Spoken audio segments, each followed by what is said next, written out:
Welcome to ET classes. Edu Temple classes में आपका स्वागत है। आज हम लोग देखेंगे इतिहास का एमसीक्यू। एमसीक्यू देखने के बाद अगर आप रिवीजन के लिए अगर जाते हैं तो आप क्या कीजिएगा, इससे रिलेटेड टेस्ट दे सकते हैं।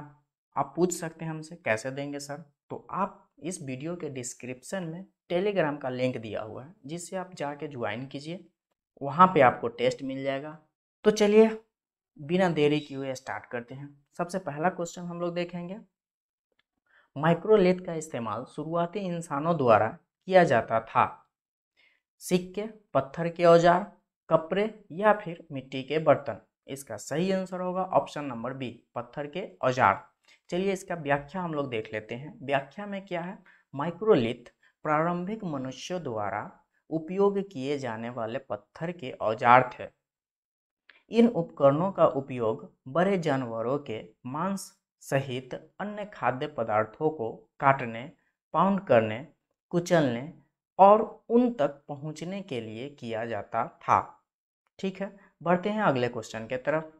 निम्न में से कौन भारत में पुरातात्विक महत्व का एक पूरा पाषाण स्थल है? चिरांद, बुर्ज होम, हुनाशागी या फिर मेहरगढ़।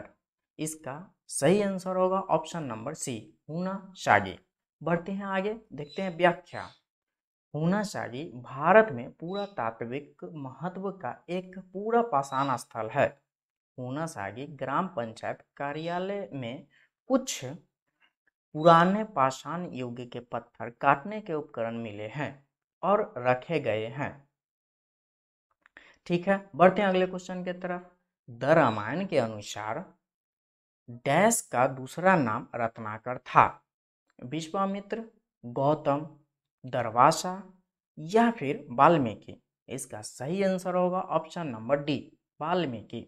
बढ़ते हैं आगे, देखते हैं व्याख्या। व्याख्या में क्या है, रामायण के अनुसार वाल्मीकि का दूसरा नाम रत्नाकर था। वाल्मीकि का जन्म अग्नि शर्मा के रूप में भूगु गोत्र के प्रचेता, जिसे सुमाली के नाम से भी जाना जाता है, नामक एक ब्राह्मण के रूप में हुआ था। बढ़ते हैं आगे। हड़प्पा वासियों को वर्तमान राजस्थान में कौन सी धातु प्राप्त हुई थी? लोहा, एल्युमिनियम, कॉपर या फिर कैल्शियम। इसका सही आंसर होगा ऑप्शन नंबर सी, कॉपर। बढ़ते हैं आगे, व्याख्या देखेंगे। हड़प्पा वासियों को तांबा वर्तमान राजस्थान से प्राप्त होता था।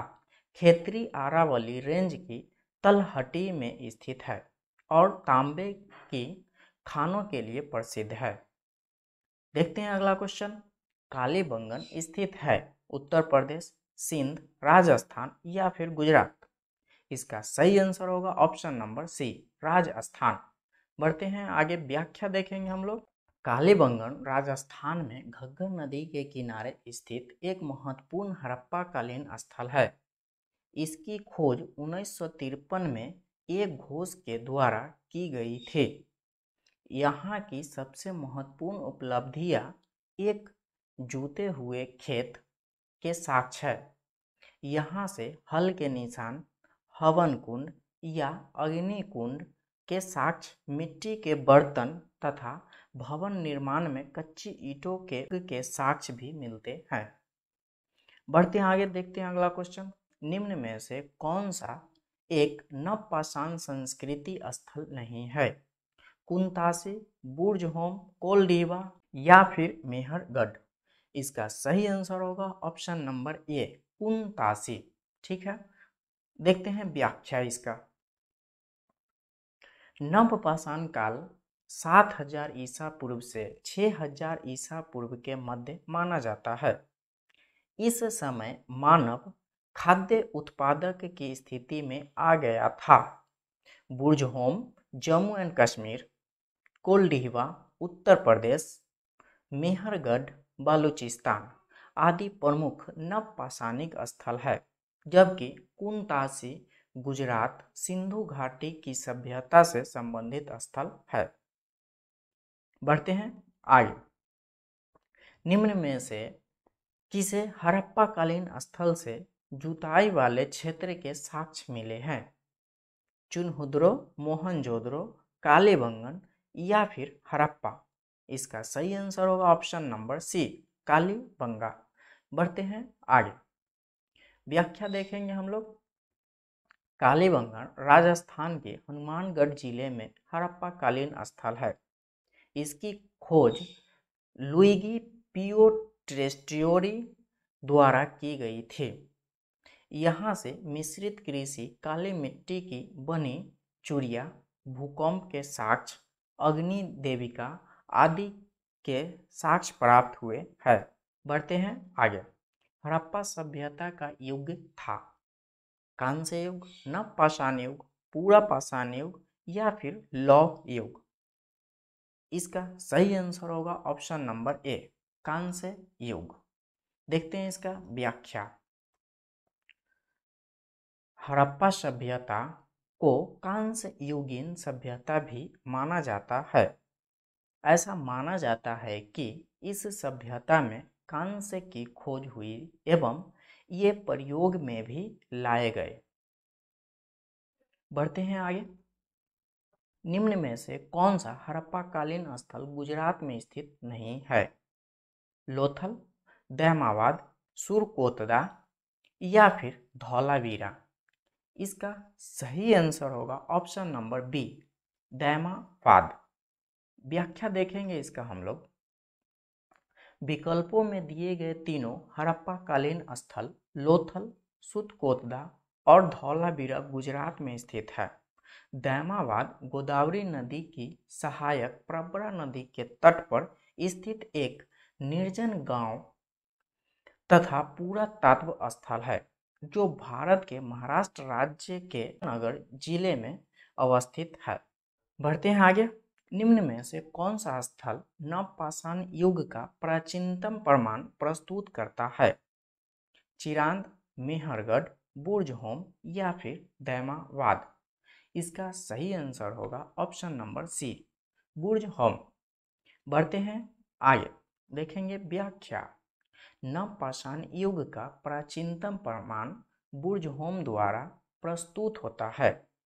स्थानीय भाषा में बुर्जहोम को प्लेस ऑफ विच कहा जाता है। यह कश्मीर में स्थित है। इस युग में पत्थर की बनी हाथ की कुल्हाड़ी आदि औजार छील घिस कर तैयार किए जाते थे, जिसका शिकार करने के दौरान प्रयोग किया जाता था तथा यहाँ से गत निवास के प्रमाण भी मिले हैं।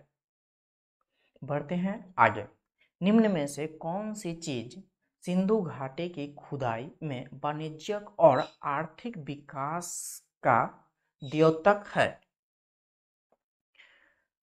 मिट्टी के बर्तन, मोहरे, नाव या फिर घर? इसका सही आंसर होगा ऑप्शन नंबर बी, मोहरे। चलिए इसका व्याख्या हम लोग देखेंगे। सिंधु घाटी की खुदाई में मोहरे वाणिज्यिक और आर्थिक विकास का द्योतक है।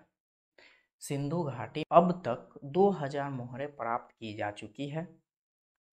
इनमें लगभग 1200 अकेले मोहनजोदड़ो से प्राप्त हुई है। मोहरों का निर्माण अधिकतर सेल खड़ी से हुआ है।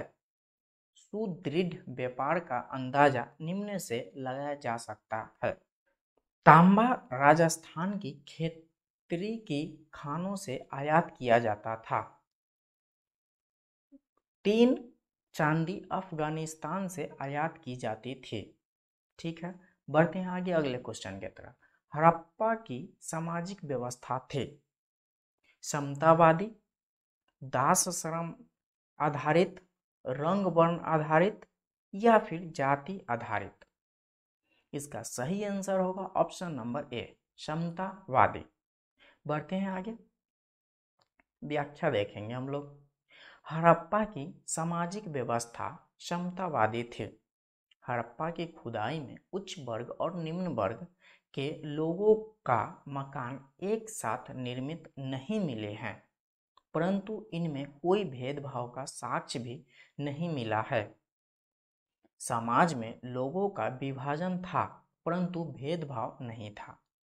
आज के लिए बस इतना है। अगर आपको वीडियो अच्छा लगा तो लाइक कीजिए, सब्सक्राइब कीजिए और शेयर जरूर कीजिए। Thanks for watching.